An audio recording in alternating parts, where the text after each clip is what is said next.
Hello everyone, আমি তৃষ্ণা গুয়াহাটি থেকে নতুন দিনে একটা ভিডিওতে তোমাদের সবাইকে জানাই সুস্বাগতম। বানাচ্ছি এখানে আমি ছোলার ডাল, খুব ইজি রেসিপি। ছোলার ডালটাকে আমি 1 থেকে 1.5 ঘন্টার মতো একটুখানি রেখে দিয়েছিলাম জলের মধ্যে ভিজিয়ে। তারপরে 4টে মতো সিটি দিয়ে কিছুক্ষণ, মানে আমি ফুল গ্যাসটাকে ফুলে করে সিটি দিয়েছি। তারপরে ছোলার ডালটাকে 4টে সিটি পড়ার পরে আমি রেখে দিয়েছিলাম প্রায় যতক্ষণে ভিতর থেকে ভেপারটা বেরিয়ে যায়। এবার এটাকে আমি দেবো ফোড়ন, ব্যাস দিলেই হয়ে যাবে আমার ছোলার ডাল রেডি। আমি না সব রান্না একটু খুব ইজিভাবে করি, তো আমি সেই টেকনিকটাই তোমাদের দেখাবো কীভাবে ইজি করেও টেস্টি রান্না করা যায়, সেটাই হচ্ছে মেন কথা।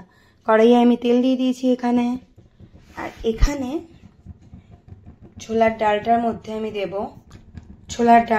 আমি দেব অল্প একটু হলুদ, পরিমাণ মতো হলুদ, আর 1 চামচ মতো নুন। যদি তোমরা ছোলার ডালটার মধ্যে যেহেতু আমি নুন দিয়ে সিদ্ধ করেছি, তাই একটু ওই নুনের আন্দাজটা একটু বুঝে দেবো।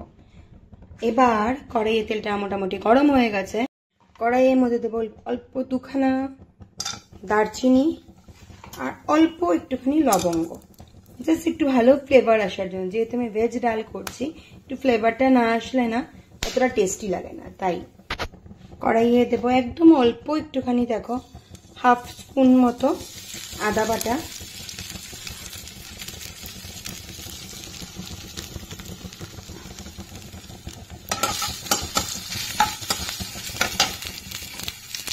আদা বাটাটা যখন তেলের মধ্যে মোটামুটি একটুখানি ফ্রাই হয়ে যাবে, মানে তেলের মধ্যে যখন নিজের ফ্লেভারটা ছেড়ে দেবে, তখন আমি এর মধ্যে দেব 2খানা মিডিয়াম মাপের টমেটো।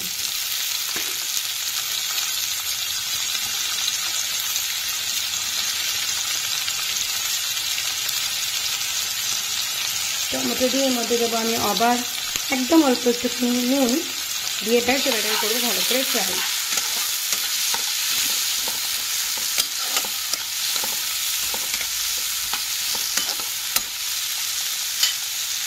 টমেটোটাকে বেশ ভালো করে আমি সটে করে নেব, যেটা একদম না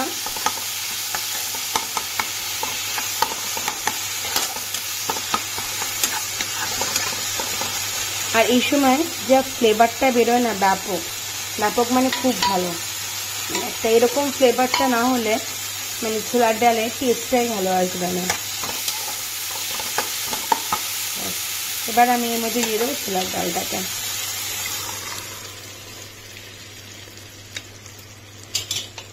আমরা বাঙালিরা একটু মিষ্টি মিষ্টি ছোলার ডাল খাই, এটাকে আমি এখন চাপা ঢাকা দিয়ে রাখবো। যখন একটু ফুটে উঠবে তখন আমি এর মধ্যে দেব একটুখানি মিষ্টির হাত ভালো করে। এবার জল তোমার আন্দাজ মতো দিতে পারো, একটু বেশি জলও দিতে পারো। আমি এর মধ্যে অল্প একটু জল অ্যাড করব, গরম জল দিলে ভালো। এখন আমার হাতের কাছে গরম জল নেই, তাই আমি এমনি নর্মাল জলই দিয়ে দেবো। দিয়ে দিয়েছি জল।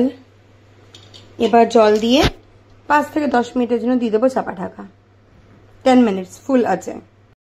পুরো ভালো করে একটা বল চলে এসছে। এবার আমি গ্যাসটাকে করে দেবো একটুখানি সিমে করে দিলে না পুরো ফ্লেভারটা না পুরো ডালটার মধ্যে ভালো করে মিক্স আপ হয়ে যায়, এর জন্যই রান্না সিমে করে দেওয়া হয়। 5 মিনিটের উপরে হয়ে গেছে, আমি এটা ঢাকা দিয়ে রেখে দিয়েছিলাম। দেখো কি সুন্দর কালার এসছে, আর বিভৎস ভালো পরিমাণে কিন্তু একটা গন্ধও এসছে, আর ডালটা মোটামুটি বেশ ভালোভাবেই সিদ্ধও হয়ে গেছে। এবার এর মধ্যে অল্প একটুখানি ঘি, গরম মশলা দিয়ে এটাকে বন্ধ করে ঘি গরম মশলা দিয়ে আমি এটাকে তুলে নেব। আমার ঘরে বানানো গরম মশলা নেই, তাই এভারেস্টের গরম মশলা এটাই দিলাম আমি এর মধ্যে শর্টকাট ওয়েতে দিয়ে না আমি এবার এটাকে বন্ধ করে চাপা ঢাকা রেখে দেবো। তাহলে না পুরো গরম মশলার গন্ধটা পুরো ডালের মধ্যে ছড়িয়ে যাবে। অনেকেই হয়তো এখন বিশ্বাস করবে না, কিন্তু এই হচ্ছে আমার রান্নাঘরের অবস্থা। কিন্তু ঘড়িতে কটা বাজে আমি তোমাকে দেখাচ্ছি। ঘড়িতে বাজে 1টা 10। এই যে, হ্যাঁ 1টা 10। যেহেতু কালকে আমার মেয়ের লাস্ট বোর্ড এক্সাম, তো আমাকে বেরিয়ে যেতে লাগবে। সকাল সকাল রান্না করার টাইম পাবো না। উঠলেও তো পেতাম, কিন্তু আমি সকালবেলা যেহেতু উঠতে পারি না, সেহেতু কালকের রান্নাটা আমি এখানে করে রেখে যাচ্ছি এখন এইভাবে। চলো আমি শাক ভাজা বসিয়ে দিয়েছি, লেটুস শাক আনা হয়েছিল, লেটুস শাক ভাজা। আর এখানে দুধ বসেছে। আর এখানে আমার পাম্মার জন্য অল্প একটু, জাস্ট পাম্মার জন্যই একটা উচ্ছে ভাজা করা হয়ে গেছে। উচ্ছে সিদ্ধ দিলে পাম্মা খেতে চায় না, উচ্ছে ভাজা করা হয়ে গেছে। আর এরপরে বাকি থাকবে হচ্ছে গিয়ে আমার বাঁধাকপি করা। Last but not the least বানাচ্ছি হলো গিয়ে বাঁধাকপির তরকারি। এটা বানালে হয়ে যাবে আমার রান্না শেষ। বাঁধাকপিটাকে অল্প একটু ভাপিয়ে নিয়েছিলাম, তাই চান্সেস তো আছে জলদি হওয়ার। দেখা যাক কত টাইমটা লাগে। আর এখানে বাঁধাকপি রান্নাও ডান। আর এই দেখো টানটানা, গ্যাস পরিষ্কারও ডান, ঘড়িতে বাজে এখন 2টো। শেষমেশ আমি রান্না করলাম বাঁধাকপি শাক ভাজা, তার সাথে তোমার ডাল, ছোলার ডাল আর উচ্ছে ভাজা। এই হচ্ছে আমার রাত্রের রান্না। চলো এবার শুতে যাই। রান্নাঘরে আমার সব কাজ শেষ, এখন আমার শোয়ার পালা। আর এখানে একজন, আর ওখানে উইজি আরেকজন। অল টাইম আমি এদের চোখের তলায় থাকি, মানে চোখের আন্ডারে আর কি। অল টাইম সিসিটিভি আমার চোখের উপরে। বুঝি কিছু আর বললে মুন্ডুরে তুলে তুলে আবার দেখে। উফ উফ, পাহাড়িতে দিতে যা বাইরে। দাদা, ও দাদা, টমি, ওরে বাবা রে বাবা রে বাবা রে বাবা রে, ওরে বাবা রে বাবা রে বাবা রে। অফিস থেকে এসে ভেবেছিলাম রান্নাগুলো করবো, কিন্তু রান্নাগুলো করে উঠতে পারিনি। রিজনটা একটাই যে কিছু না কিছু কাজে বা এদিক ওদিক করতে করতে টাইমটা চলে গেছে। যখন আমি ভাবলাম আরে আমার তো রান্না করা হলো না, তখন বাজে রাত্রির 10টা। তখন থাক হবে, খেয়ে নি। কারণ আমি যদি রান্নাটা তখন করতে বসতাম তাহলে সবার ডিনার করতে দেরি হয়ে যেত। তখন সবাইকে খেতে টেতে দিয়ে সবাইকে ঘুম পাড়াইতে বসে তারপরে করতে বসলাম রান্না। আর এমনিতে আমার রাত্রিবেলা ঘুম আসতে খুব লেট হয়ে যায়।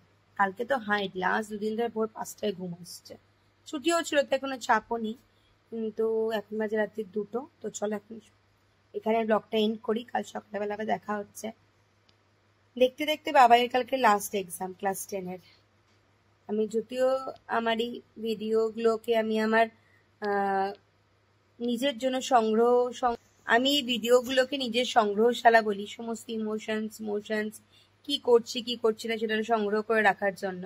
এই দিনগুলো মনে পড়বে যখন আজ থেকে 2-3 বছর পরে দেখবো আমি কি করতাম, তখন আর মনে থাকবে। কালকে হচ্ছে বাবাইয়ের লাস্ট এক্সাম, মানে কম্পিউটার AI। তারপরে হচ্ছে ক্লাস 10-এর মাধ্যমিক শেষ। হবেই কি হবে না, হবেই কি হবে না, অনেক ডালাইমার পরে শেষমেশ মাধ্যমিকটা এলো। শুধু এলো না, শেষও হয়ে গেল। তো চলো আজকে ভিডিওটা এখানেই শেষ করছি। দেখা হচ্ছে কাল সকালে। Bye bye. পরের দিন সকাল হয়ে গেছে, ঘরের কাজকর্ম অলমোস্ট শেষ, কারণ একেবারে রেডি হয়েই বেরোই আমি। ওকে দিয়ে এসে তারপরে বেরিয়ে যাব অফিসে।